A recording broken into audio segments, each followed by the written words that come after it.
mico é bom para ser compartilhado, a risada é boa quando é coletiva. Eu vou falar sobre 5 momentos da minha vida pumper que são de alguma forma hilários ou quem sabe um pouco embaraçosos. Eu começo com uma coisa que aconteceu comigo em 2008, foi a final do Campeonato Nordestino de Pumper. Eu consegui vencer e daí, como aconteceu num palco, me derrubaram lá no palco para poder aplicar um montinho em mim. Infelizmente eu não tenho uma gravação disso.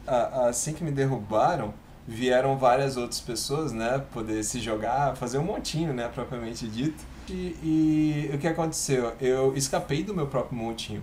Eu consegui me rastejar para poder fugir do montinho e como tinha muita gente vindo para cima, algumas pessoas nem repararam, então o pessoal continuou se jogando em cima do montinho. E aí eu desci do palco e eu fiquei lá observando o meu próprio montinho. Ei, me chamaram a atenção, não era pra você estar ali, Dino? Mas eu prefiro assistir. Também em 2008, a competição de agora foi mais perto do final. Foi o Campeonato Nacional. Mas eu quase que não ia para esse evento. O que é engraçado dessa história? Para que você participasse de competições da Andamiro, ou seja, as oficiais, você tinha que fazer parte de um clube. Eu tinha o risco de não participar de um campeonato nacional pela primeira vez, né? E ainda que eu fosse, eu iria só prestigiar porque eu não tinha me classificado para a competição oficial propriamente dita. Só que aí, faltando mais ou menos uma semana para começar a competição, entra em contato comigo, se eu não me engano ele me ligou, o Kenner, amigo meu, que era o líder do nosso clube, para poder dizer, Dino, nós tivemos um desempenho muito bacana durante o ano, e o que acontece? A Andamiro reservou para a nossa equipe mais vagas do que competidores que nós temos hoje. Ou seja, você está classificado para participar do Nacional, ainda que você não tenha participado das seletivas. E agora? Como é que eu vou? O negócio daqui a 10 dias. Eu estou sem grana para isso. Aí entra a história engraçada, né? Eu trabalhava numa empresa que era multinacional e foi exatamente isso que eu fiz. Eu peguei o cartão da empresa, pedi para não trabalhar no final de semana e fui.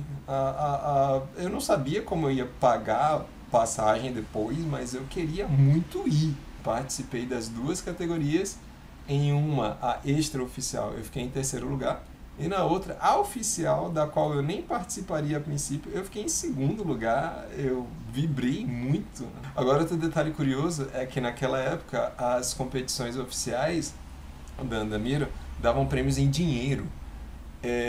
E aí, no 2º lugar, eu lembro que eu ganhei $800. Os 3 primeiros lugares recebiam prêmio em dinheiro, sendo que no primeiro lugar foi uma tag, se eu não me engano eles levavam $1.000. Então, dividindo para 2 pessoas, porque foi uma tag de 2, no final das contas cada um recebeu menos do que eu. Bom, a terceira história que eu tenho para contar aconteceu um ano antes dessas histórias.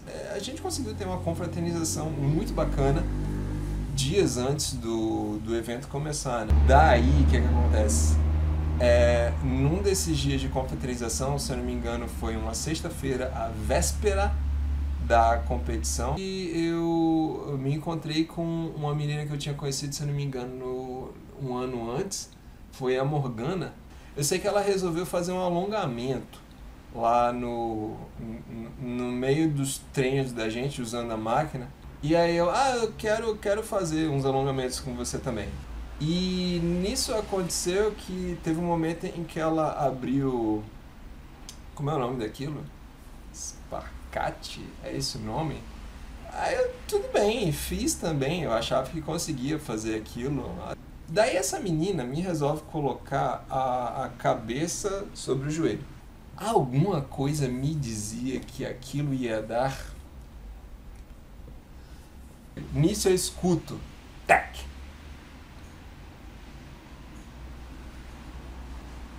Momento de tensão. Volto para minha posição. Dino, você tá legal? Talvez seja melhor parar. Eu não senti absolutamente nada.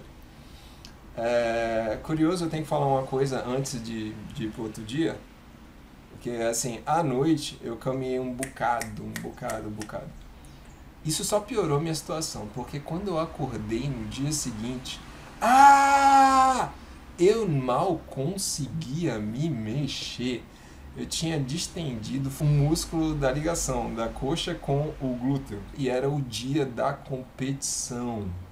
Você fica sem saber o que fazer, sabe? Eu sei que eu não contei isso para as pessoas, até porque eu fiquei com um pouco de medo de não poder participar da competição. Imagina alguém, sei lá, Dino, não tem condição de você competir assim. Eu tomei 3 inibidores de dor, mas eu sei que eu fui para a competição dopado. Eu acho que eu não passaria no exame antidoping. Eu dancei com o efeito dos remédios sem sentir dor. O mais surpreendente foi que eu ainda venci a competição e nessa coreografia, foi Saja Ru, eu tirei um S. Mas vamos lá, tem agora a história que eu classifico como medalha de prata, segundo lugar. Mais uma vez, Nordestão, só que dessa vez foi o primeirão. A primeira vez em que eu participo de uma competição grande, né, fora de Salvador, e ainda com uma música esquisita, J-Bom, mas tem um vídeo de fundo que mostra um policial correndo o tempo todo atrás de um ladrão, então eu me fantasiei de ladrão. Sendo que no meio da música existe um saco de dinheiro voando lá no clipe. Eu deixei já preparado um sacão, eu pintei um cifrão nele bem grande, e enchi aquele negócio de toalha. Resultado, eu peguei aquele saco de dinheiro e depois que eu apresentei pro público, eu simplesmente joguei fora para continuar a coreografia.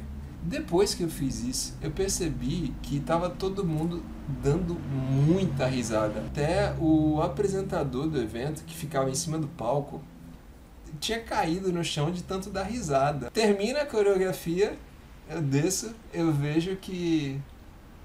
O que está acontecendo ali no canto? O meu saco de dinheiro acertou em cheio a prima do organizador principal do evento.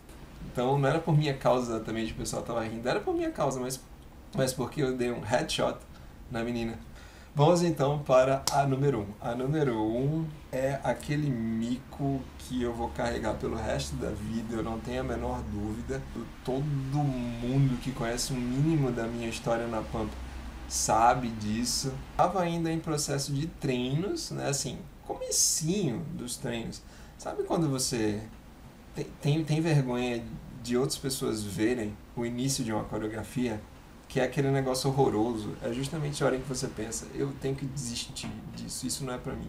Então eu danço super mal dançado. Não era pra ficar um negócio bacana pra depois jogar na internet. No final da música, eu bolei um movimento que consistia em subir na barra, depois pular, abrindo bem as pernas. Uma coisa extremamente inesperada aconteceu. O teto da loja era relativamente baixo. Se eu esticar completamente o braço, eu ficava assim muito perto de bater no teto. Quando eu subi na barra e depois dei o pulo saiu meio de lado, então uma perna levantou muito mais que a outra. Foi um shoryuken, só que com o pé, não com a mão. Quebrei o teto da loja. Eu acertei justamente uma parte que era de gesso. Não deu pra ouvir só na loja, deve ter dado pra ouvir naquele corredor inteiro do shopping. E foi uma coisa tão... ninguém esperava, que o pessoal só começou a rir algum tempo depois. Eu pedi pra Pinguim filmar, ele filmou. E o cara é tão gente boa que não parou de filmar depois da tragédia de eu ter quebrado o teto. Ele sabia que era pro meu treino, então ele não filmou os estilhaços no chão, não filmou a galera dando risada depois, não filmou a minha cara devastada, ele foi pra tela pra filmar a nota. Eu quebrei o teto na frente do dono da loja. Se fosse uma coisa de criança, a gente entenderia. Se fosse uma coisa de adolescente, a gente entenderia. Eu já tinha 30. Ele... Não se preocupa, Dino. Tá tudo bem.